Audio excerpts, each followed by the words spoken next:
Živijo. Ko ste doma s prijatelji in ne veste, kaj bi jim ponudili, da ne bi tako grešili in da bi bilo tudi zelo hitro za pripravo, sem se odločila, da za vas naredim ta super odličen recept. In sicer vzela sem kar temno čokolado, lahko vzamete tudi čokolado stevio. Od sadja sem izbrala banano, ker je sladka, ker jo imam zelo rada, in pa arašidovo maslo. Vse to bomo naredili tako, da bojo spadali taki zelo dobri okusni sendvički, vi se boste pa lahko fajn sladkali.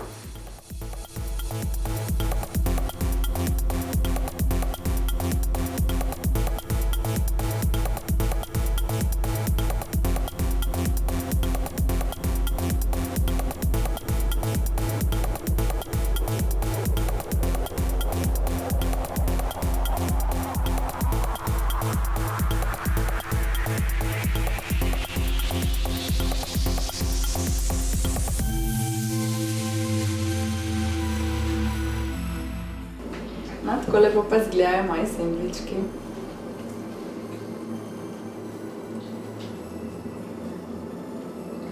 Yummy.